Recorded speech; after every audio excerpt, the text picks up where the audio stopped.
If summer heat and activity left your lawn with bare patches and thin spots, then get Scott's Turf Builder Grass Seed. Fall's cool air and warm soil make it the best time to grow grass. Use Turf Builder Grass Seed to grow thicker, greener grass, guaranteed. It contains Scott's exclusive Water Smart Plus coating that absorbs 2 times more water than uncoated seeds. Feeds to jumpstart growth and protect seedlings against disease. And Scott's is the official lawn care company of Major League Baseball. Fall's the best time to grow seed and repair your yard. Pick up a bag of Scott's Turf Builder Grass Seed today. This is the Scott's Yard. It's time for some straight talk. The big wireless companies charge a boatload for their superior network coverage. But guess what? Straight Talk uses the same cell towers but charges a lot less. Who knew? Well, now you do. And I do. So let's do something. It's time to switch to Straight Talk. Unlimited plans start as low as $35 a month on America's largest, most dependable networks. Straight Talk Wireless. Only at Walmart. Savings may vary. A month equals 30 days. Please refer always to the latest terms and conditions of service at straighttalk.com. This is the Best of Mike and Mike podcast. Subscribe now by going to the Listen tab in the ESPN app. The Best of Mike and Mike. And with that, we say welcome. Great to have you with us here on Friday the 13th, I might add. So we have to get some scary movies at some point. You're right. I didn't even realize. As a kid, you go, hey, Friday the 13th. Friday the 13th and Halloween in the same month. Tremendous, man. Wow. Getting really spooky around here on Mike and Mike. We need some candy. Any reason for candy? I don't know about Friday the 13th being associated with candy, but since it's close up to Halloween, that's why I was doing it. We'll make it work. I was just kind of putting them together. I like it. Adnan Virk in for Greeny, of course, alongside Golic. We are Mike and Mike, as always, presented by Progressive Insurance. All of our guests joining us, the Shell Penzo Performance Line. It's been a minute, as the kids say. How have you been? I've been doing well. You know, we're getting ready for the big transition here. Can I get some bobbleheads? I know you guys are giving them away left and right. Well, it depends on your tweets. Okay. You know? So I have to do it by legal means. I can't just exactly right. All right, it's exactly right. Don't worry, man. I'll slide you on. That's all right. I'll get you. Is there one that is more coveted than others? Because I see everyone here making the butt photo one. Yeah, when I did the butt photo one, we're not sure. I believe, in all honesty, and I may be putting words in her mouth, I think my wife wants it. I think she wants it for the nightstand. To gaze at it every night. Gaze lovingly at it. Exactly right. Oil up oil it up. I think it should go the other way. I think Greeny's wife should get it, and then this is a nice. Oh my God! Also to gaze lovingly at it before going to bed. Hey, look, there's Mike. That's going probably the one, photo. though. I would say the butt photo one is. Yeah, I'm not sure what we're going to do with that one. I can't wait because this is a fun time. I'm sure for you and Mike both. You guys are reminiscing. You're going over great moments. I look forward to all the stories and you guys. Oh yeah. We'll have some. It's winding down. And speaking of winding down, the baseball game has just ended. That's right. It is officially over. Seriously, you have to be an unbelievable fan of baseball or either one of these teams to have stayed up for 4 hours and 37 minutes. Are you, or to be your job. Correct. To stay up. Right. And watch something like that. Seriously? I felt compelled as a Baseball Tonight host, and like you said, it's part of my job doing the show with you. I'm like, all right, I've got to hang in here. But for the average person that works 9 to 5, how on earth could you justify? It was the 6th inning. It was 11 o'clock. That was crazy. I don't know how you do it. I don't get it. It's too long. But I don't know. Listen, not like I have an answer other than start at 2 hours earlier. But. Right. That's the whole thing. Like, can you just go at 7 o'clock at the very least? Yeah, I think 7 o'clock would be the perfect time, but they don't do it. West Coast would be 4 o'clock or whatever their reasons may be. But I think 7 o'clock would be the perfect time. You know what we do is we have this conversation every single year. Every year. And then everybody who's not on the Eastern time just says, oh, shut up, you guys. It's East Coast bias. You're just worried about yourselves. Yes, we are. I have a suggestion as you're winding down the program. Just topics that you've discussed the most in the history of Mike and Mike, because one of them has to be earlier start times for baseball and the whole situation of rust versus rest, which we will get into today. Oh, my God. Does it favor the Dodgers to have been rested, or is it Rusty now having to come back against a Cubs team that just came off this thrilling victory? We'll get to all of it right now. Off the top. Let's do a little off the top, shall we? Of course, football was last night as well, a battle of 4-1 teams. The Eagles held off the Panthers 28-23. 3. Carson Wentz threw 3 more touchdown passes, giving him 7 over the past 2 weeks. Wentz hadn't thrown more than 2 in any of his first 20 NFL starts.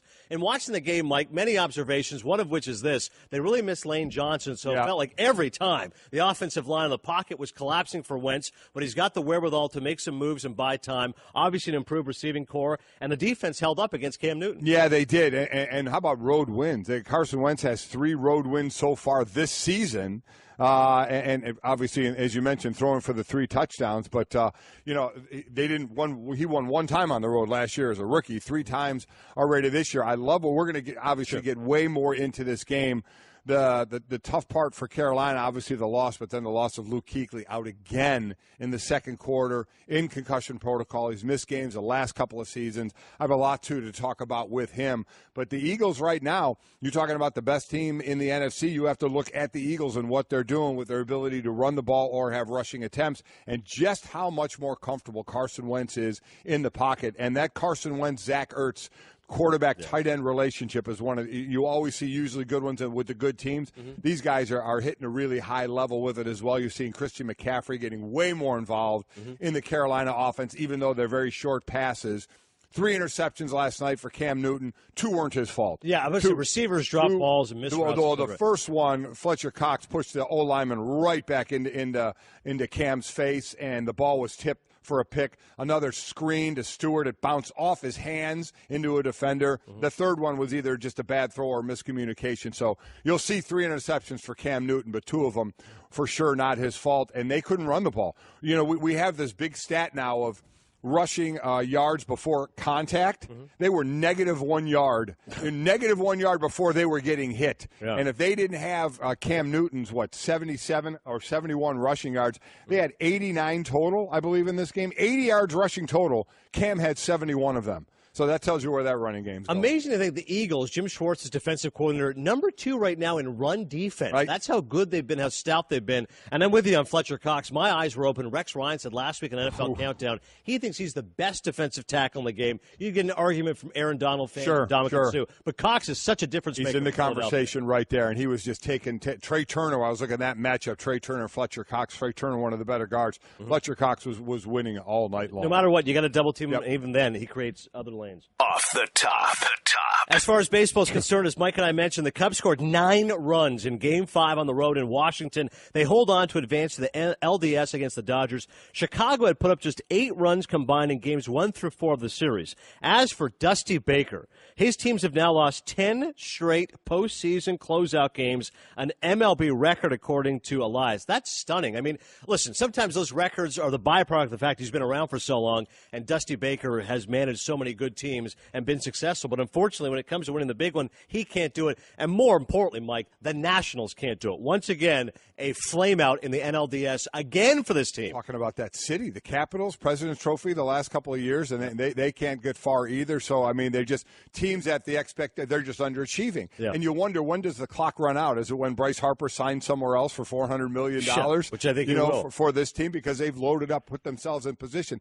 The game last night was wild, with obviously the Cubs jumping out to that 1-0 lead, and then 4 runs for Washington in the second on a couple home runs. Michael Taylor hits another 3-run shot after a grand slam. So that guy looks like he weighs 150 pounds, and he's hit huge home runs. Then you get to the 5th inning, and Max Scherzer comes out for Washington. He gets 2 outs like it's nothing, and then all hell breaks loose. Yeah. All hell breaks loose for 4 runs. Things we're going to get into with replays at first base on tags, on the catcher getting hit with the bat on the 3rd strike pass ball. A lot of stuff to get into, but the bottom line is the Nationals, you're right, another Washington team underachieving, failing to move on, and the Cubs going for back-to-backers, huh?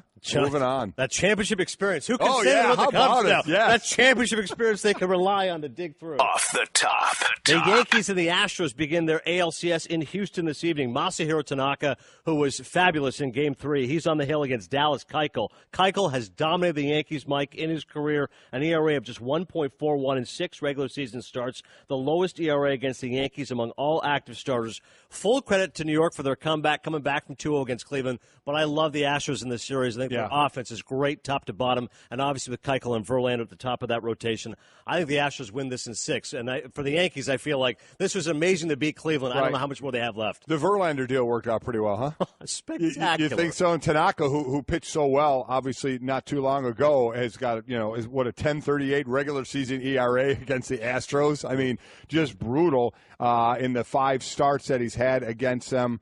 He's had a 8.88, I think, ERA. So he hasn't pitched well against them at all. I'm with you. The Astros offense, I think, is too good. Yeah. The question to me, we brought it up from the last series, you think Joe Girardi stays. Whether the Yankees want him or the talk of Joe Girardi might want to leave on his own is going to be interesting, because all the talk of Friday, what happened the last Friday with not challenging the call, the players saved him from that, gave him vindication on that one by moving on. But still, you wonder if his future's up in the air. I completely agree with you. It's an important topic. But here's what I find asinine. The thought that the Yankees, by winning Game 5, saved Joe Girardi's job. Yeah. Listen, if you want to fire him, you want to move on, that's fine. Right. But don't let one game determine the outcome of Joe Girardi. That's so absurd to me when people say that thing. Completely agree. But like I said, we'll talk more about baseball in a second. Off the top.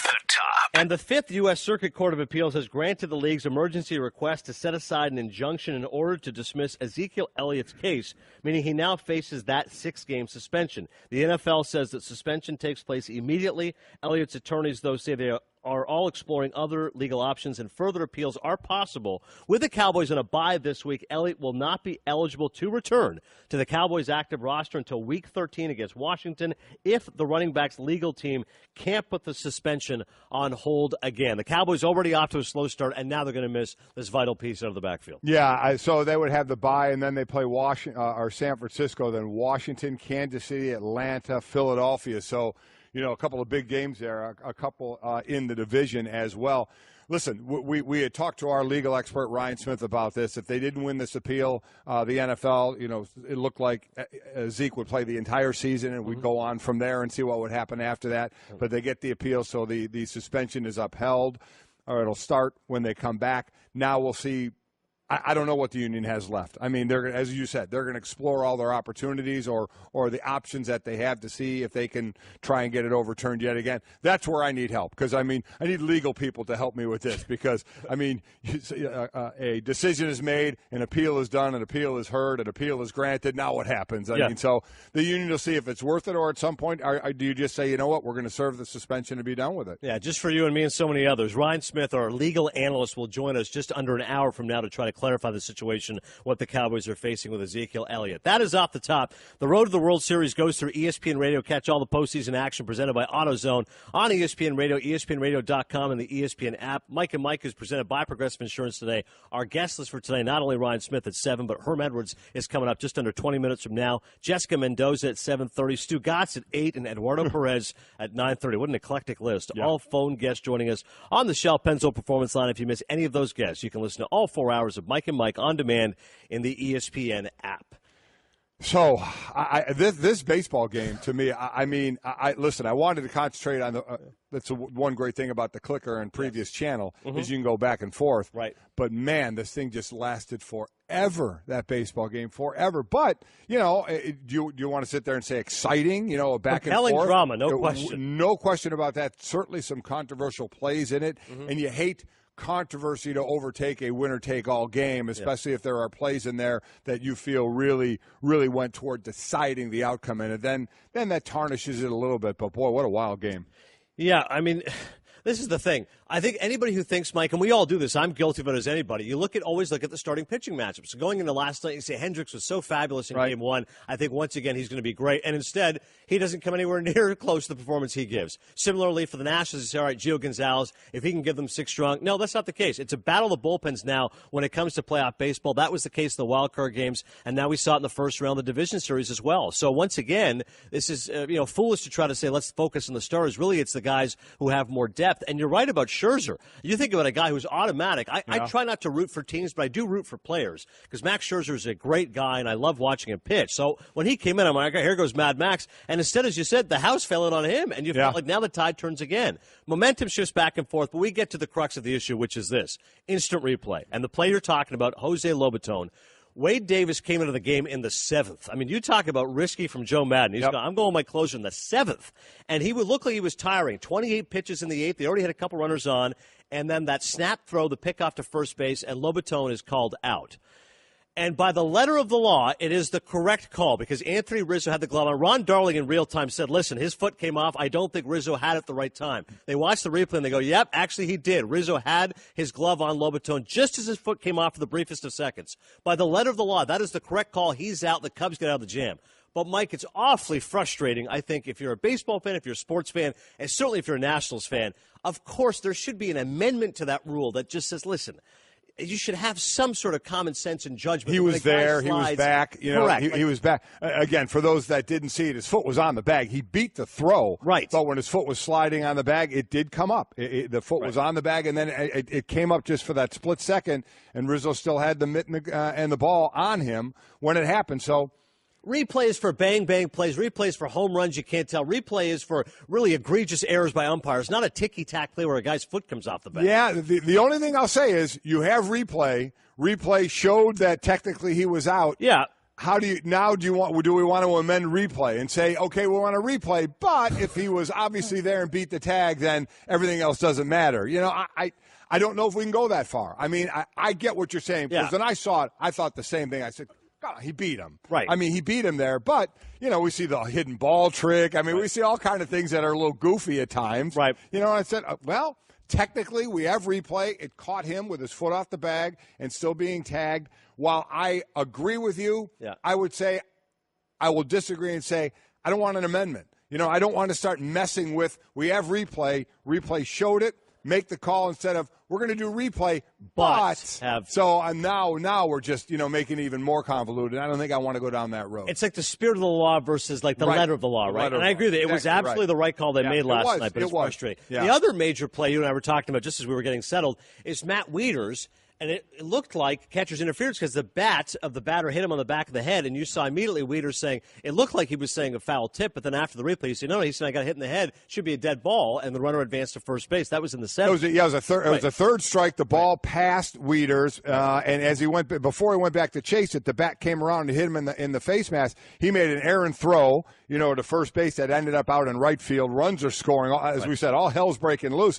And then the thought was, well, wait a minute, if the bat hits the catcher and it interrupts the play, then the ump can call dead ball, and that's it. Nothing happens after that. You got the strikeout and no throw, no runs, no error, anything like that. But the umpire didn't feel that it disrupted the play in any way. The actual call, Mike, because on the call, watching the game, Ron Darling goes, Wieters is trying to say hit the helmet, dead ball. I've never heard of that. But no, the rulebook says if a batter strikes at a ball and misses and swings so hard, he carries the bat all the way around and in the umpire's judgment unintentionally hits the catcher or the ball in back of him on the backswing, it shall be called a strike only, not interference. The ball will be dead, however, and no runner shall advance in the play. So the Cubs scored a run on that. There should not have been a run scored. So the ump can call, wasn't, non-interference, so he can't call that, but it should have been a dead ball. 100%. According to that rule, right? Reading that rule, unless you read it wrong, which you've done in the past. Reading is not my forte, so we want to double check on this. But Jeff Long at Jeff Long BP is the one who had this. Yeah, Rule 6.03. When you read it, I'd love to hear baseball's explanation of that. Those are like the replay. You and I agree. That's the correct call, even though it feels unfair. Fortunate. This is a blown call, which scored a run for the Cubs in a game in which they won. In a winner-take-all game. You know how incensed the Nationals must be today? The ball will be dead, however, and no runner shall advance on the play. Interesting, because it is a judgment call whether the bat hitting the catcher really interfered him in the play, and that's a tough one, too. I mean, games are bang-bang, right? And a split second of that ball hitting him and jarring him, and then he's got to run back and get the ball, and he makes an errant throw. If the bat doesn't hit him, maybe he's back there getting the ball a split second faster and makes a better throw. So it's very interesting to sit there and say, because you see him reaching up for his mask. Now, he may be doing that anyway to throw it off and go get the ball for the passed ball. But that rule is pretty – I'm really going to be interested to hear what baseball has to say about that. That's what replay is for, plays like that. Is it not to go, hang on, let's just double check on that. Okay, wait, the bat hit him. Rule book says dead ball. Okay, strikeout, runners. Yeah. Thank you. Wow. Dusty Baker, Nationals manager, speaking about what a strange, bizarre baseball game it was. I mean, we didn't play a very good game. We still battled to the end, and we had far too many walks. They ended up scoring and haunting us, and that was probably one of the weirdest innings I've ever seen. With the third strike and Baez hits Wieters on the backswing, made a hit batsman that I thought looked like a foul ball from over there. And, had a catcher's interference. We gave away at least, 3 or 4 runs. And we had a lot of opportunities. I think we left 14 on base. And, this is a series of bad events. Then the 8th we were threatening, and then Lobe, he was safe, but then he came off the bag. It was just like I said, a series of bad events, and it really hurts, to lose like that, especially after what we went through all year long, and it was tough. Wow. Boy, he did list all the things that and we'd forgotten about the foul ball that the hits it hits batsman instead of it looked like a foul ball. Right. Dusty Baker getting his money's worth at the end there. Like I'll explain to you just how strange this was. There was some, and I will be interested in baseball coming back and commenting on some of that. All that said, yeah. At the end of the game, you got Worth hits that shot in the 9th inning with 1 out, and that if it stayed fair but it curved foul could have tied the game up. So then he strikes out. And speaking of Worth, how about that error? I mean, that was unbelievable. But it wasn't ruled an error. I'm looking. It wasn't ruled an error where he took a knee to catch a ball, went right by him. Right. But he hits a long ball in the 9th that ends up going foul, and then it ends with Bryce Harper, striking out to end it. And we'll see in Washington. He got one more year, Bryce, before he moves on. And I think he's moving on. Yeah, I think he's going to go where Yankees, you name it. Like you said, $400 million. I would have loved to have seen Dodgers Nationals for that reason alone. Kershaw versus Bryce Harper. Right. Not that I don't begrudge the Cubs Dodgers, because I think that's going to be a great series as well. The Washington could not get over that hump of getting out of the division series. Of course, the Dodgers haven't been able to get out of the league championship series. They've won 5 straight division titles, have not been to the World Series since 1988. So curious to see how that will shape out. One last note in the Nationals franchise, as Mike alluded to, that entire city has been so hamstrung when it comes to trying to come through. The Nats franchise 0-4 in winner-take-all postseason home games, the most wins without a loss of any team. Like that's should be the most losses. Most losses without a win, yeah. But that's brutal, the fact that you at have home. All these opportunities. Remember the Drew Storen game he blew it in 2010 when they didn't want to use Strasburg? You remember Matt Williams when he took out Jordan Zimmerman prematurely, even though he looked so good? And then last night, you've got so many wasted opportunities. Frustration certainly in the nation's capital. The best of Mike and Mike. Mike and Mike, I'm Adnan Virk in for Greeny on ESPN Radio and ESPN2. As always, we are presented by Progressive Insurance. It's great to have our friend Herm Edwards in the house. How are we doing, Coach? Yeah, it's good to be here. And fly, Eagles, fly, as they say in Philadelphia. I am telling you, after all the conversation used to always be, the Thursday night football games are duds. Now we've had a good stretch of games, and last night was not an exception either. We'll get to Wentz in a second, but I want to talk to you because I love talking with you about defense, and the Eagles' defense specifically, and the job they did on Cam Newton. Number 2 run defense, Fletcher Cox is a beast. They weren't sure if he was going to play. Bradham was all over the place. He was creating plays. And the secondary, which was thought to be the weak point, the Achilles heel of defense, played really well against Cam. What did you say? Yeah, they did a good job. And it started with the rush. They play that wide 9 technique by those ends, and they get upfield and really kept Cam in the pocket for the most part and did a nice job. But once they contained him in the pocket, as you mentioned, Cox and Jernigan and those guys pushed the pocket. A lot of times we saw Cam Newton last night sitting in the pocket trying to throw the football, but was under duress. The first interception, actually, Cox pushes the guard all the way back on Cam. And now Cam is big. He's 6'5". I mean, and hit his arm kind of, he throws the interception. But I thought the defense of the Philadelphia Eagles dominated the line of scrimmage. That's where it started. That's where it ended. Look, Cam went back 52 times. Got sacked only twice, but this is the big number. 15 hits. Hit him 15 times. And you could see it. They were wearing him down some. A lot of those passes were high due to the fact that He was getting pressure inside the pocket. Philadelphia Eagles defense played excellent last That's exactly right. And Fletcher Cox, you weren't sure if he was going to play. You saw him warming up out on the field. Then you got the word he was going to play. And I was looking forward to that Trey Turner, the right guard for Carolina, and Fletcher Cox matchup. And that interior line, as you mentioned, between him and Jernigan. And you ask any quarterback, you see the blindside hits, which can certainly hurt a quarterback, no doubt about it. You ask a quarterback where he doesn't want the pressure, and it's straight at him. Yes. When he can't step into anything, when all that garbage is in front of him.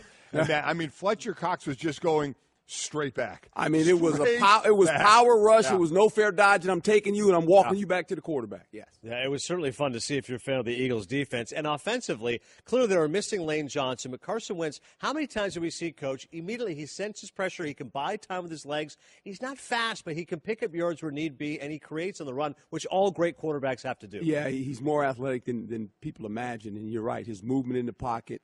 He has full control of this offense now. I mean, they really trust him with the ball, throwing it. He can throw it anywhere on the football field. The more he plays, the more confidence he has. And look, Ertz is this guy. We know that in the red zone. But the funny part for me is Aguilar. Aguilar last year basically was a guy that they benched. Yeah. I mean, my expectations. His mind wasn't in the game, whatever it was last year. He was struggling, and all of a sudden, he's become a really nice receiver for him. They put him in the slot. He finds his way. Jeffries obviously has helped as well. I mean, so Torrey Smith. He's got some receivers to throw to now.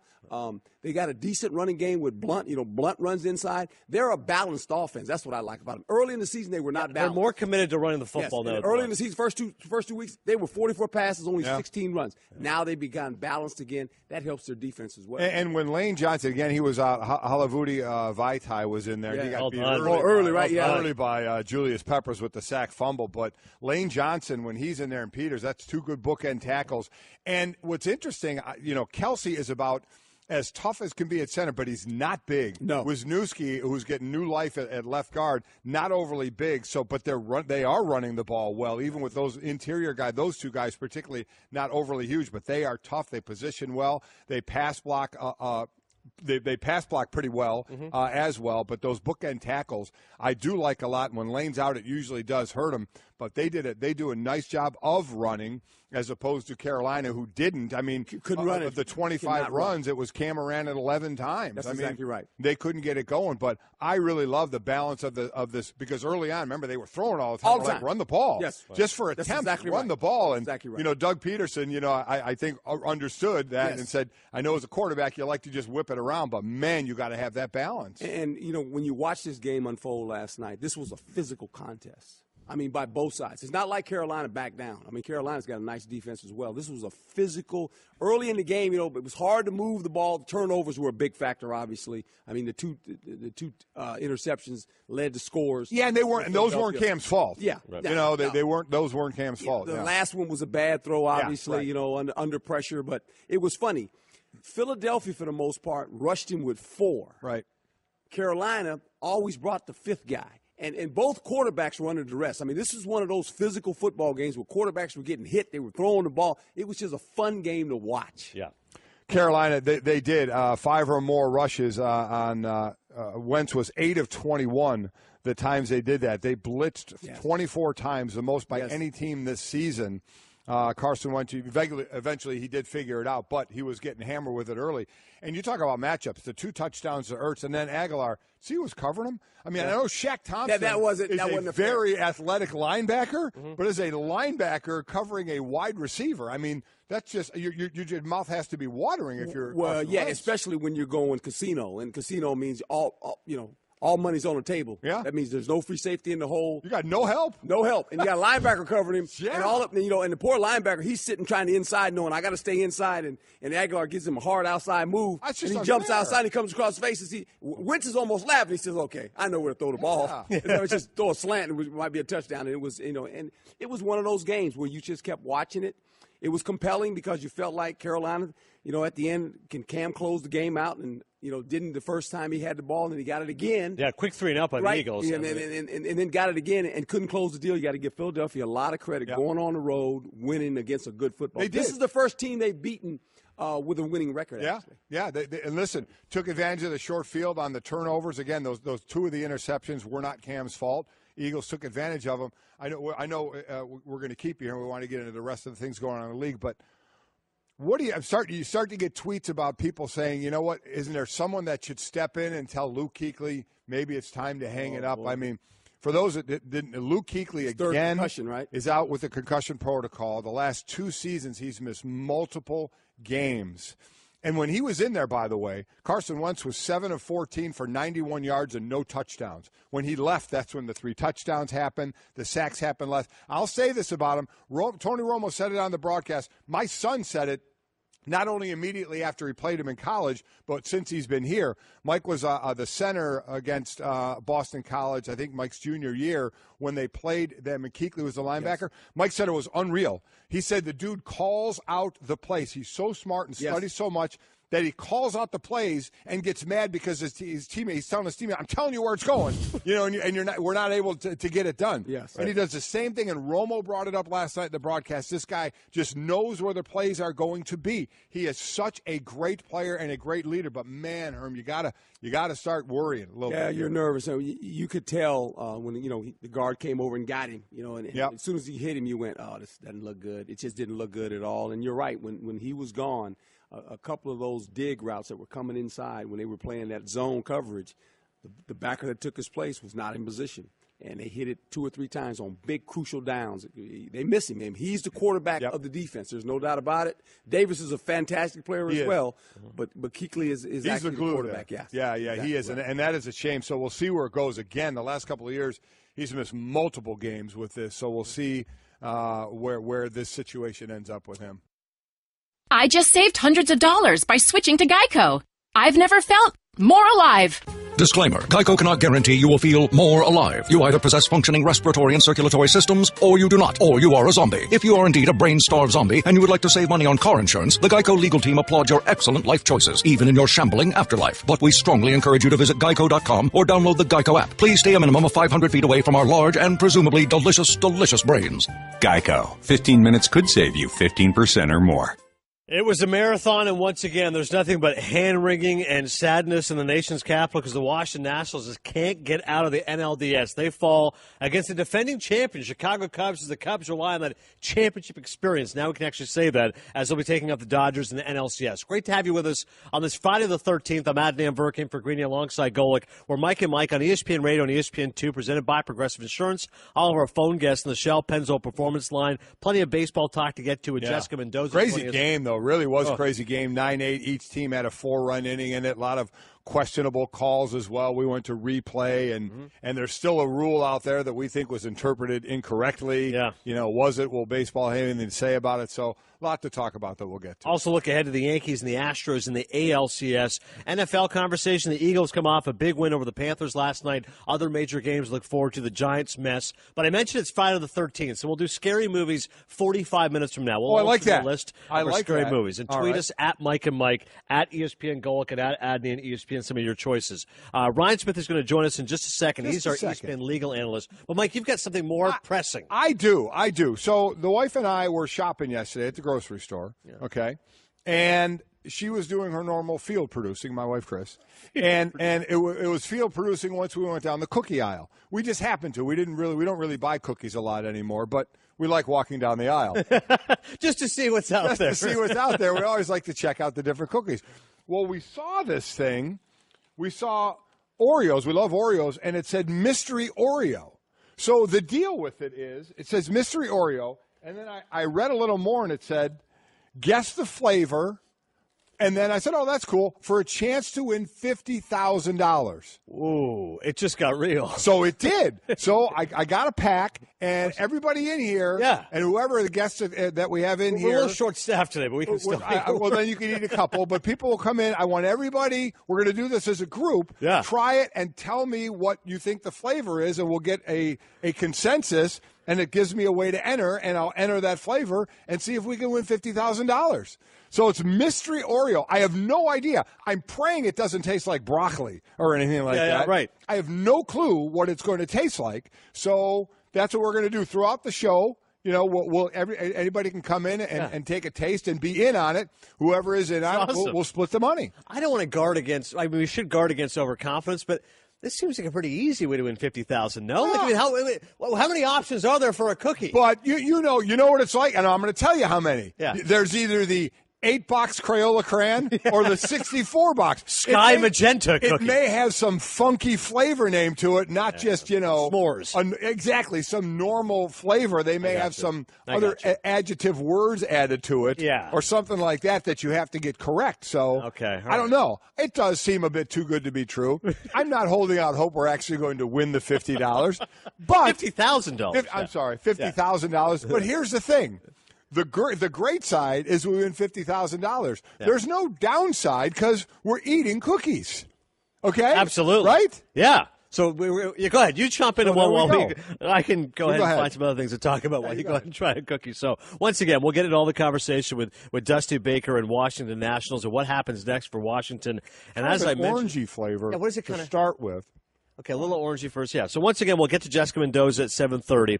And Ryan Smith is going to join us now. Talk about a U-turn here. We're going from Golic eating Oreo cookies to now the serious business of a legal analyst about it is kind of an orangey type of flavor. There's going to be more to it than that, I'm sure. Okay. Creamsicle-ish. Okay. I see where you're going with this.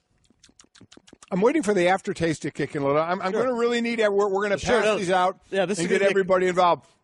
I guarantee you Ryan Smith wishes he was in studio today. Because not only would he be providing the legal analyst that he is, but he would be eating Oreo cookies. He'd be our taste tester as well. Ryan Smith, the ESPN legal analyst, joining us now on the Shell Pennzoil Performance Line, taking synthetic motor oil performance to a whole new level. Make the switch to Pennzoil Synthetics today. Ryan, you're in great shape. I don't see you being a big cookie aficionado, but if you want to make it down here, by all means, we'll give you an Oreo. Save some for me. I love cookies. I like the black and white ones. I like the ones that are like, they got the vanilla and the chocolate. Right. My kids eat them like crazy, so I eat them too. Oh, I thought you meant like the big black and white cookies, that you like those. No, I like those too. Hey, look, get them all for me. Whatever you got. Because I always have the conversation on how you eat the big black and white cookies. You eat the white side, the black side, start in the middle and go through. Middle of the way. Yeah. It's so many. Oh, you got to do one then the other. No, you got to do one then the other. I don't know. They taste different, right? I don't know. I do one or the other. This is great breakdown right now. Yeah. I just want to see how far we're going to go with this cookie breakdown.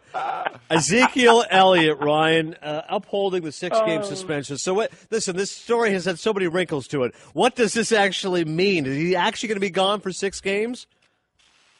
Right now, it's not looking good for him. I mean, what this means is, he put up the good fight. But the bottom line is this court looked at this and said, NFLPA and Ezekiel Elliott, you filed this too soon. You got to exhaust all your remedies in the NFL process. And what they did was, before Harold Henderson weighed in and gave his decision, they filed this in Texas. And the reason they did that was because when Harold Henderson makes his decision, the NFL, the NFLPA, they race to whatever courthouse, whatever jurisdiction works best for them. And the NFLPA wanted Texas. So they went, tried to beat him to the punch. And it didn't work out because when it comes to the courts, they want to make sure that you get rid of everything under your CBA before you come into the courts. So the courts looked at it and said, look, we don't have jurisdiction. We can't hear this thing because you didn't exhaust everything in the NFL level before you came to us. So that's why he fought the good fight, but ultimately this wasn't a big surprise. Oh, so, okay, all right. So I was a little confused on it. I thought there were those that were praising the union and that side of it by saying they're trying to beat the NFL to the punch on this. You're saying that actually cost them because they didn't go through the rest of the process according to the CBA before they went to the court. Yeah, I'll put a different spin on it. What I'll say is this. I really applaud the NFLPA because they did something very interesting and different here, and they're trying to do whatever they can do to get whatever advantage they can get in court. They said, look, Harold Henderson, in his appeal, rejected a lot of the critical evidence we need to try our case properly. So in a sense, he already made his decision. In a sense, we're not able to put on the case we want to, so we're going to bring that case to Texas. And it worked for a while. So I applaud them for that. I think the reason it's not a surprise is when we first got to federal court on this, I think a lot of people were saying, me included, hey, this thing isn't ripe enough. Don't they have to finish everything in the NFL before they come to court? And that's essentially what the Court of Appeals said. So I think it was definitely worth a shot. Great positioning by the NFL Players Association, because if the appeals court ruled in their fashion, man, it was going to be tough for the NFL in terms of future suspensions, not just Elliott. Talking right now with Ryan Smith, our legal analyst. You know, how much is, because now you're right, everyone's going to try to find out the next thing that they can kind of do, and, you know, any Hail Mary, so to speak. Any recourse that you can see Ezekiel Elliott can do? I think he's got a bunch of things. So it's not over yet. And I think he's going to want to fight it and do whatever he can to stay on the field. So the first thing is he can try to get the entire appeals court to hear this case. So essentially say, hey, these three judges, they got it wrong. I need the whole appeals court to weigh in. Problem is, they rarely agree to do that. Okay, so next step. He could try to refile this case in Texas, because essentially what the Court of Appeals did is say, hey, because you didn't finish this in the NFL process before you filed it, we're basically telling the lower court to dismiss it. So he can refile it and say, okay, I want to try the whole thing over again in Texas. I don't know how good of an option that's going to be for him since he just lost on the appellate level. So then the other option is, well, let's try to go to another jurisdiction. And that's what you can do in America. You know, you don't win in one. You can go in another. Maybe he goes to New York, which is a good option for him, and try to push it there. But then the precedent there is on the NFL side. And ultimately, the sort of Hail Mary of all Hail Marys, he could try to push this to the Supreme Court. That could present an interesting situation for him, because while he would say to the Supreme Court, I want you to hear this case, but I want you to stay the ruling of the suspension while you're deciding whether you can hear it. So stop the suspension from happening and think about whether you want to hear it. Two long shots there. First, they rarely do that. Second, to get the Supreme Court to hear a case like this, I mean, it's like 1 in a million.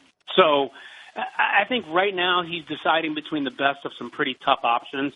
And I think what they're going to try to do is find whatever they can to get a court to say, hey, let's let him play while we decide to hear this or while we decide to pursue this matter. I mean, but he's got a lot of tough options. Our legal analyst, Ryan Smith, joining us. Now, when you say to try and let him play, right now he's suspended. Yeah. So starting next week, he'll be suspended. So how quickly can something like that happen? And if Zeke, and I agree with you about the union, I think they're going about this the correct way, of the way they need to, and really kind of the only way they can.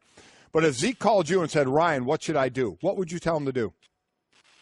I think he's got to take the New York option, and he's got to argue the preliminary injunction and the temporary restraining order, and he's got to make sort of the same arguments he made in Texas.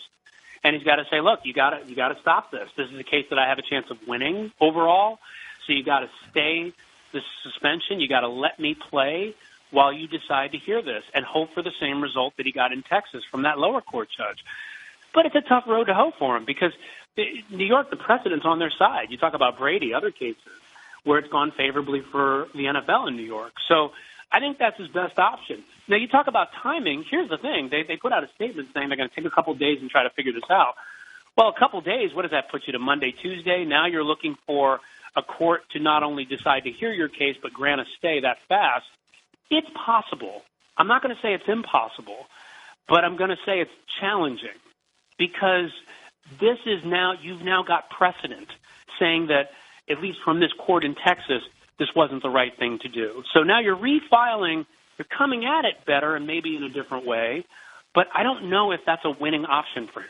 I just think it's probably the best option, but I think right now the NFL's they've got the odds on their side by far. So last question for me, and this is the part where I really need your help on it, is do you just exhaust every opportunity, or does that in the end at all, and this is what I don't know, hurt you by going through all this process and then you keep losing?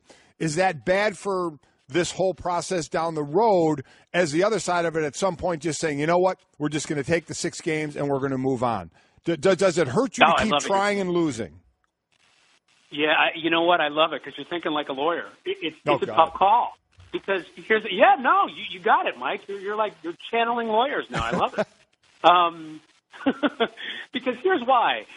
You make a great point. If you keep going to court and trying and you lose and lose and lose, what the NFL gets is a precedent base to argue against you every time you come.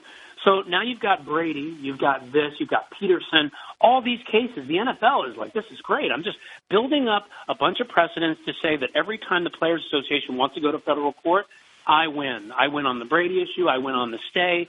If athletes think, hey, you know what? I should have been suspended. I'm going to try to get a stay. There's the precedent. They're going to point to it in their cases the next time around. So that's the problem. I do think you keep trying, and here's why. And this is what I think the NFL Players Association is doing very well. They're using different theories each time. Last time, it was the sort of analysis used on Brady and the way they went about pursuing this. That was wrong. This time, it was withholding evidence from the commissioner.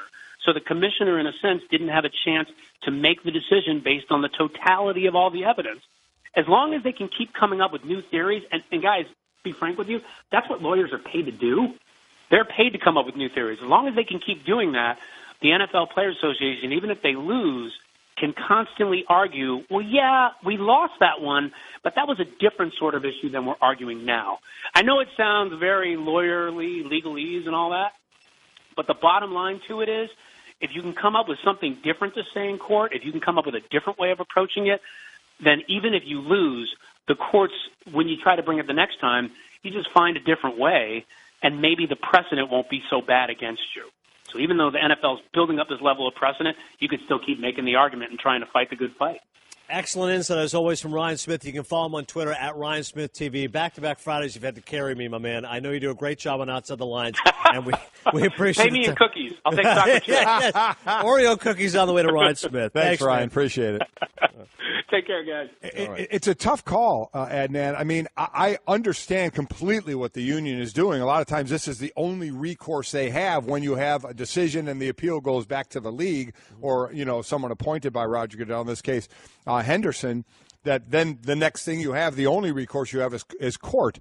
And we know DeMaurice Smith was a lawyer, a litigating lawyer, so, that's kind of where he knows his stuff, but a lot of it is their only option. So I get it. I get what they're trying to do. They got to try and get their wins where they can. It's just very difficult when you have that CBA and basically the league, the NFL can just say, hey, court, we got a CBA, and the court says, yeah, they got a CBA. It's very, very difficult to go beyond that. In NFL terms, it feels like the fourth quarter, and we've hit the 2-minute warning. Like, he's pretty much out of options here. Like Ryan said, go to the New York courts, give it a chance. Right, but I feel like it's inevitable at this point. Yeah. Ezekiel Elliott is going to miss that time. Before the NBA season tips off, by the way, NBA Commissioner Adam Silver will join Mike and Mike at 9 a.m. Eastern on Monday. Amazing to think the NBA season is right around the corner. So looking forward to having Adam Silver here with Greeny and Golic on Monday morning. Adnan Virk in for Greeny today. We're Mike and Mike on ESPN Radio and ESPN2. I got an interesting tweet as again, at the bottom of the hour, Jessica Mendoza will join us. We'll get back into baseball. I got a great tweet about with the games coming up this week. Yeah. Who would have ever thought at the beginning of the season would anybody have talked about the Rams going to Jacksonville? 3-2, both of them. It's so true. I mean, that is such a great tweet because you're right.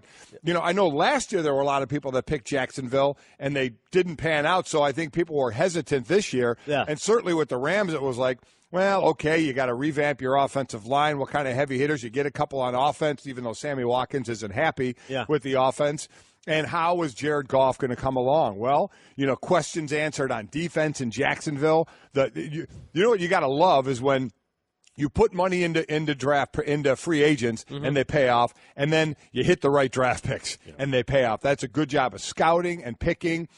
Both in the free agent world and in the draft of what they've done defensively. And Jared Goff, boy, different coaching staff, how he's come along. I'm really looking forward to this game. Goff was historically bad last year, Mike. He got such a pounding. People were like, wow, because he felt like a can't-miss guy coming out of college, and he struggled so mightily. And now he's looked good, 61% completion, the 7 touchdowns, 3 picks. That's a legit, solid offense. But I wanted to further the point about Jacksonville. You mentioned it in passing to Herm Edwards. You talk about great defenses right now in football. You say Broncos, you say Seahawks, and you say the Jags. Specifically that secondary, they're unbelievable. You look at the numbers, Blake Bortles actually has not improved. They're still getting middling play from their quarterback, but this is a case where you draft a running back and you know what you're getting in Leonard Fournette. Big body between the tackles. He's enhanced Jacksonville, and combined with that defense, that is a winnable division. I think what's one of the best parts of being a sports fan is when a team is bad, finally takes the next step. The Royals were so bad for so long, they win the World Series. It was great to see in 2015, 30-year drought. Jacksonville is continually a laughingstock. Cleveland is continuing a laughingstock. The Browns are still 0-5. They stink. But Jacksonville at 3-2, I'm telling you, if they win that division, that would be amazing to see. And they're doing it because of that great defense and that running game of Fournette. They really are. 20 sacks already. I mean, what they're doing, they have 10 interceptions already as well. Right. Pressure, I mean, on all levels. All levels, from pressure from that front line. The linebackers are very athletic, and you've talked about that secondary and what they've done between the draft and free agency. Mm-hmm. It is really fun to watch, and you just – they have to win in spite of their quarterback. They just do. Yes, which is crazy. It's a quarterback-driven league, and they're winning in spite of their quarterback. I hate saying it all the time. I really do. I mean, Blake Bortles, again, his number 7 touchdowns, 4 interceptions. But he's average. He's not winning he's completing. Games. No, he's not. He's completing 54% of his passes. That's awful. As I said, he's not going to be the quarterback there next year, but this is a team that could win the division this year. Yes. To me, the interesting thing is, so how far can they get this year? And then where do they go for the quarterback? Because it's just not going to be Blake next year. Mm-hmm. So what do you do? I mean, if you talk about drafting a quarterback, you don't want to start a rookie with this team that you have. You'll have Fournette going into a second year, an offensive line you're building better. Make a trade defense. for Alex Smith. Alex Smith, how about make a trade for Eli Manning?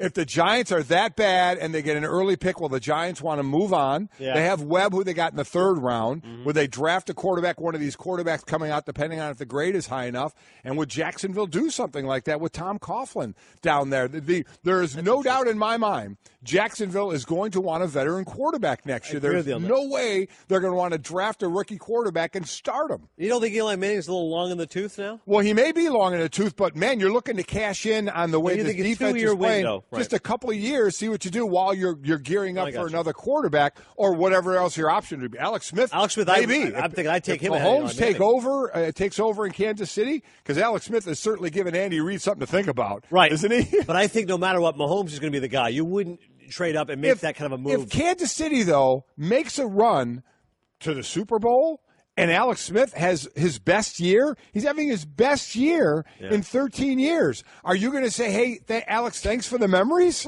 I mean, we have this plan in place. Sorry. Mahomes isn't going anywhere. You know what I mean? A guy named Aaron Rodgers sat for 4 years. Yeah, you're right. So, I mean, would you really give up on that or to start the Mahomes era? I know we're jumping ahead now, but to me that would be an interesting thought. Either way, Alex Smith is setting himself up nice if he's not there to be somewhere else. Maybe Jacksonville could sign Kirk Cousins. So that's right.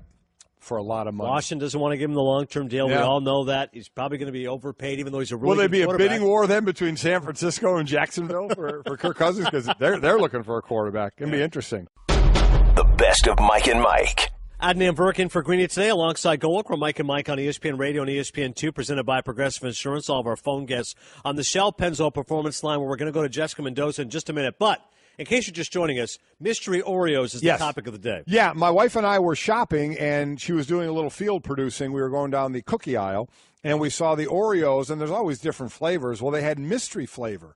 And if you guess the mystery flavor, you can win $50,000. So I have given cookies out to everybody here, and it's a shame we just had Ryan Smith on the phone. He wasn't here. Jessica Mendoza is going to wish she was here and not on the phone to try these Oreos. And we're getting some great interesting guesses. We're going to get a consensus from creamsicle to orange sherbet to Fruit Loops. How about Fruity Pebbles? Fruity Pebbles was an awesome guess. Yes. And Trix. Trix are for kids. Yeah, thank you for clarifying. All these cereals I've eaten, and they all kind of taste the same. But we're going to try to get to a consensus here as we keep just plowing through this bag of Oreo cookies. You know, like when you make like freshly baked cookies, and just that aroma wafts in. This is like a punch in the face. It is. It's an orange scent that immediately comes at you. And some of the guys, the palettes that these guys, it came in with an orange taste, and then it blossomed into fruity. I'm loving these guys, how they're explaining the cookie tasting. Bunch of foodies all over here. Yeah, there you go. Mike and Mike, no question. Well, unfortunately, Jessica Mendoza is not here to taste test cookies, but she is all over the Major League Baseball action. Of course, Jess always does a great job on Sunday Night Baseball, and she was calling Game 5 last night with Dave Fleming. Jess, good morning to you. Good morning, Oreo. What are we doing here? This is awesome. I know. You have kids. I'm sure you have Oreos in your house. Absolutely, right? Oh, my gosh. We've got all kinds of good stuff, and I can't wait to get back there since this has been an epic 5-game series. It's been a long time since I've been home. Yeah. Away from the cookies, You got to get back to them. Seriously, get back to Cali when you can. But, Jess, we have to start with that Osh Bowl Nationals rally in the 8th. Jose Lobaton picked off at first base, originally ruled safe, but was overturned on replay. The Nats never recovered. Mike and I were both saying, by the letter of the law, that's the correct call. His foot did come off, and Rizzo did have the tag on. But it feels like an awfully cruel way in which the Nationals were not able to score any runs that inning. What did you make of it as you were seeing it unfold? I hated it. I just because, and it's not because I'm pulling for the Nats. It wasn't. It was just because this is, to me, like, it's twofold. First of all, Jose Lobaton, you can't get picked. You just absolutely, and you know that. But his secondary lead, getting hung out there, and I'm sorry, even Davey Lopes, who I love, first base coach, like a mention. Hey, this Cubs team loves the back pick. They back pick more than anyone else in baseball. Just a mention there to put it in his head, a guy who really doesn't see a lot of playing time, just to give him a heads up. So that's the first. But the second is, like, that's where I don't like replay. Because, yeah, okay, it's one thing if you see that he did get picked and he didn't get back in time. He got back in time. His foot must have just barely, like, we're talking centimeters, somehow popped up what Rizzo. That's not what the rule of replay was created for, especially in that moment. Like, I just feel like it changed the total complexity of what the Nationals were trying to do in rallying back. At least as a fan of baseball, you wanted to see what Trey Turner was going to do in his at-bat, and I felt like it got stolen away because of that pick. Yeah, listen, I get what you're saying because he got back in time, his foot was on the bag, but if you're going to have replay, you're going to unfortunately have to make that call and say foot was off, tag was on, he was out. How about the play behind the plate with Wieters and the third strike, the pass ball, he gets hit with the bat. Jessica, we were reading the rule, and it sounds like either way, it should have been called a dead ball. Now, whether the ump wanted to say that it stopped Wieters from being able to do anything from the play interference or not, wasn't interference on his part, it should have been a dead ball once the bat hit the catcher. What was your take on that? Absolutely, and it was such a weird play because usually that's created because then the ball doesn't become, a pass ball. The ball had already gotten by him, then he got hit. So it made it incredibly confusing, but then he overthrows it, and the error is created, and that's when the runs come in. So it was something that literally this game could not have seen. More weird, more unusual, sloppy, just all of it. And that was a play, too, that, first of all, Matt Wieters, he had an awful game. And he's there because of his defense. He struggled offensively the entire season. And not only did he have that pass ball, he had another one on the changeup that got by him. He had a catcher's interference. He had a missed throw down to second base when he should have picked Kyle Schwarber, who was halfway to second. There was so many plays that, to be honest, the Nationals took themselves out of the game. And that's what was hard to watch, was just to see a team that should have won a game and literally almost did everything that they could to not win. Yeah, the misadjudication of that rule led to 2 Cubs runs. We're talking with Jessica Mendoza right now on Mike and Mike, ESPN Radio and ESPN2. Having said all of that, Jess, I still think that there's this collective feeling for Washington, of course, they just cannot get over this Herculean hump. And you go back to 2010 when Strasburg didn't pitch, Drew Storen blew it. You think about Matt Williams prematurely pulling Jordan Zimmerman out of that game. And now this year, we knew it was going to be a tough matchup against the Cubs. I think you and I both felt hard-fought 5-game series, but inevitably they cannot get over that hump. And probably the biggest shock for me was Max Scherzer comes in and didn't look good at all. What do you do if you're the Nationals? How do you correct this? Because Bryce Harper could be gone a year from now.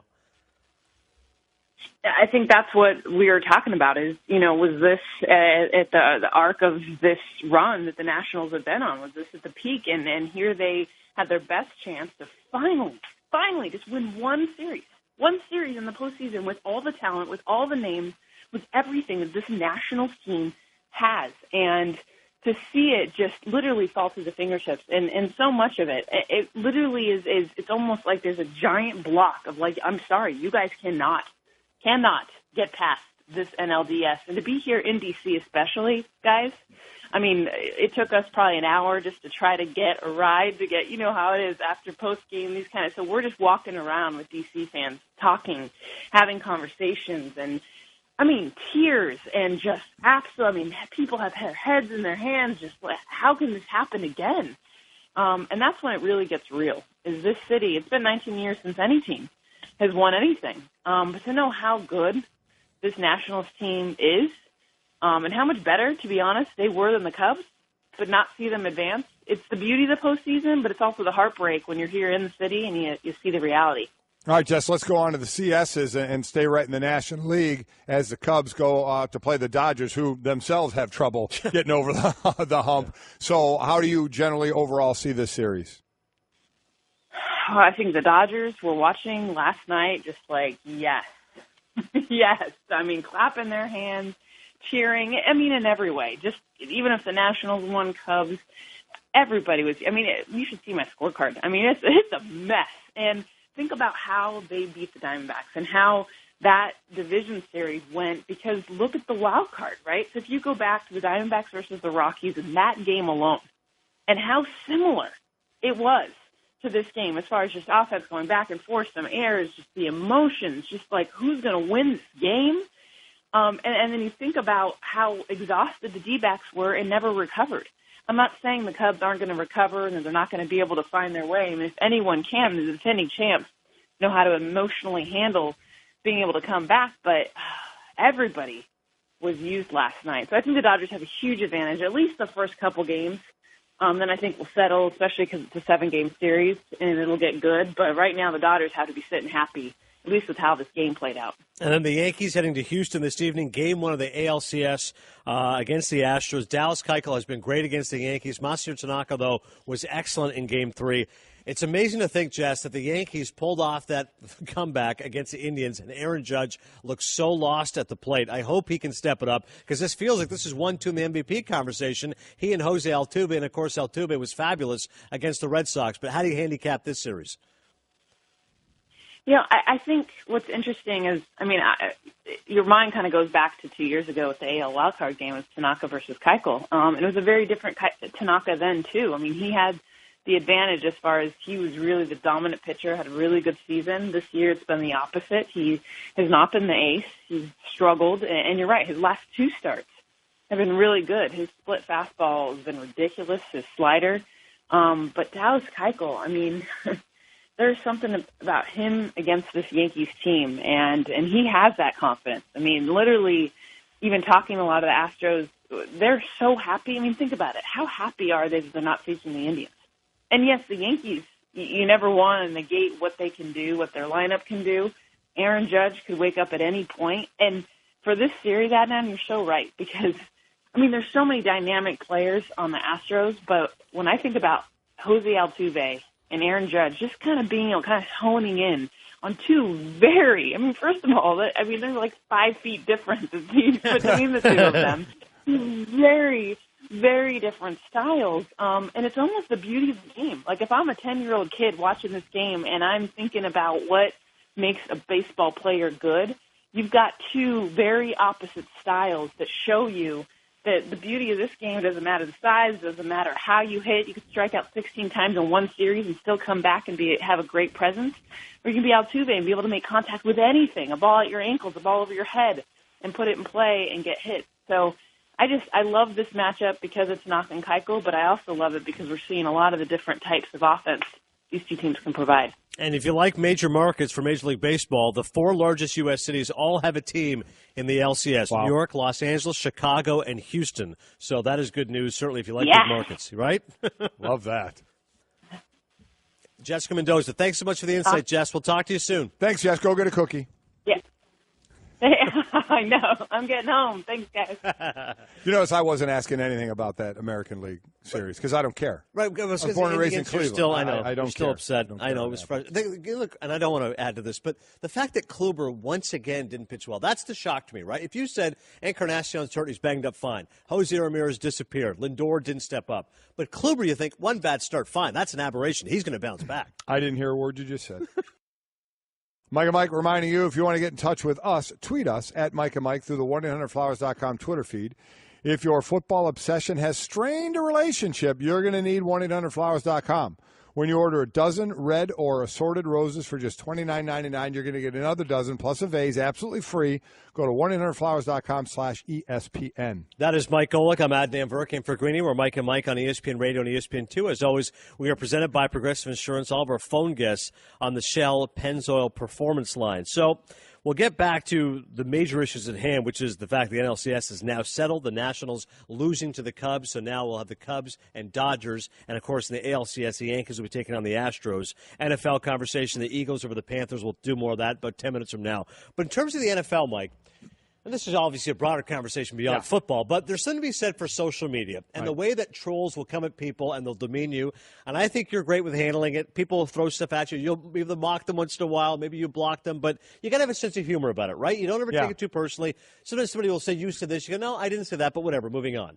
This is a new tactic that Roger Goodell, the commissioner of the NFL, is taking. Well, I don't know if he took it. You think he actually... He ordered the code red and told this person, can you do this for me? The bottom line here is there was at for argument was the handle that was basically a Twitter handle and a feed that would defend Roger Goodell. You'd seen, I think there were 14 tweets in all that, and if you ever looked at Roger Goodell's timeline, I mean, you want to see the viciousness of Twitter at its best. I mean, it's ridiculous what some people, have the Twitter muscles to type and hit send for. It just blows my mind. Keyboard gangsters, right? It's just amazing. But this Twitter handle at for argument would defend Roger Goodell. And it was found out that it was Roger Goodell's wife, Jane Skinner Goodell, who was tweeting and defending her husband, Roger Goodell. So all that's going to come of this now, I don't know where you stand. I personally have zero problem with it. Zero problem with it. Listen, if she had her own Twitter account and you knew who it was and she was defending Roger Goodell, she'd be getting crushed. Yes. She would be getting crushed doing that. Yeah. So she did it anonymously. I say this a lot because I saw it in my own house between me and my boys when they were at Notre Dame, what some people would tweet. My wife, the boys actually had to tell her, Ma, I'm not even saying with a fake account, just at ND Mom going out and blasting people or saying things about her boys or her husband. Right. They had to say, Ma, just don't do it. Just take a deep breath, don't hit send, as Herm Edwards would say. And they would talk her down sometime because, it's a loved one. It's her kids. It's her husband that she wanted to defend. And this is Roger Goodell's wife that she wants to defend. So, because then people say, well, what's different with that and like a Kevin Durant using a burner phone? And I said, well, he's defending himself. Right. Come at me. I don't care if you come at me. You come at my kids. You come at my wife. You come at my family. You know what? I'm going to come at you a little bit. Yeah. And so I think that's what Roger's wife, Jane, was doing, saying, this is a guy I love. This is a guy I'm married to. You're coming after him. And she was in the media, so she knows her way around it. And she wasn't mean to people. She wasn't personal to anybody. She was defending it. So that separates. If she came out and was just personally ripping people and was mean tweeting and all that, I'd have a different take. But she was defending her husband, basically saying when they were saying Roger was doing something wrong, he's working on this, you don't know the backstory, this or that, whatever. Yeah. But it wasn't mean. So I really don't have a problem with it. I have more of a problem if you're out there doing burners, protecting yourself. I mean, come on. Who cares? Right. Kevin Durant, who cares what they're saying to you? Right. You know what? Shouldn't have rabbit ears. Shouldn't be so You've sensitive. won, okay? I mean, you've won. I don't care if somebody comes after me, but comes after someone in my family that I love. Man, you got a problem then, to the point where my wife said, I really wish I thought about doing a fake account. I could have went after some of these people a little bit. But I personally, I don't know your thought, I don't really have a problem with it. The best point you make is that if she had tweeted under her own label, she'd be crushed for it. People would say, why? Who cares what Roger Goodell's wife thinks? We don't care. There'd be a lot of just sexist stuff that would be thrown in her direction. So you're absolutely right about that. And I can understand her frustration and wanting to do it. I guess sometimes people say this. They go, Jay Billis once said this to Greeny, who then told me this, don't punch down. You know what I mean? Like, you're someone of stature and substance. Don't allow them the pulpit with which to speak. Don't give them the attention. But I do recognize it's tough to do sometimes when you're hearing it on all sides. And like you said, Goodell probably hears it as much as anybody. And I'm not the biggest fan of the commissioner either, but I get the fact that as his wife, you go, hey, enough once in a while, okay? He's not the villain you guys portray him out to be. And probably at the end of the day, and she even said it was a silly thing to do. I shouldn't have done it. But you get to the point where it's a little much. Yeah. So you say, okay, I'll do it in a way that nobody knows it's me and I can get what I want to say out there. So I really don't have a big problem with it. But and like I said, my wife was actually bummed. She's like, I wish I'd have thought of that. The best of Mike and Mike. Mike and Mike, reminding you miss any of the show, including Ryan Smith in Hour 2. You can listen to all 4 hours of Mike and Mike on demand in the ESPN app. And now you can subscribe to our Best of podcast, all available in the Listen tab of the ESPN app. Adnan Virk in for Greeny today alongside Golic. Great way to wrap up your week with Mike and Mike. Forward Thinking is brought to you by Geico. 15 minutes could save you 15% or more on car insurance. Visit us at geico.com or call 1-800-947-AUTO. Here's what's coming up this weekend. On Sunday, the Packers travel to take on division rival Minnesota. Coverage begins 12 p.m. Eastern. Looking forward to those games. Yeah. Your picks, Golic versus the Geeks? The FPI, our Football Power Index, what I affectionately call the NPI, the Nerd Power Index. Yes, absolutely right. It's Paul Carr sitting there right now is giving me a mean look. Hembo and all his group of pocket protecting wearers and how they pick their games, looking very mean to me. Their biggest one they have in the bank this week is the Washington Redskins over San Francisco. Game's in Washington. They have an 88% chance that Washington wins. The least is the Green Bay Packers traveling to Minnesota. They have basically 50.1% that Green Bay would win. So I'm not taking the toughest one or the easiest one. Here's where I'm going. I'm going to where I ate 42 beignets when we were down there for Super Bowl week. Okay. Yeah. And I am our NPI Nerd Power Index has the Saints 67% chance of winning that game. I am choosing the visiting Detroit Lions to go to New Orleans and get the straight up win. All right. There you go. You're feeling confident about that is my I'm going to beat the NPI. They beat me the first 2 weeks. I've run 3 in a row on them. Mm-hmm. So I'm 3-2 against them right now, soon to be 4-2. Speaking of nerd notes. Yeah. Mike and Mike presented by Progressive Insurance. All of our phone guests in the Shell Pennzoil Performance Line. Julius Peppers last night, the 5th player to 150 sacks. I don't want to put you on the spot, but I'll put you on the spot. Okay. Can you name the other 4? 100. Peppers became the 5th to 150 sacks. The other 4 who have 150 sacks or more. Obviously not current. No, all time. Bruce Smith, Reggie White, yep, Kevin Green. Yes, got the first 3. Yeah. One more. Wow. My guy's not messing around. Lawrence Taylor? No. Yeah. Oh, man. The first 2 are gimmies, Bruce and Reggie. Kevin Green. Am I going to kick myself? I'm going to kick myself. Obviously, he's going to be a star player. He's in the Hall of Fame.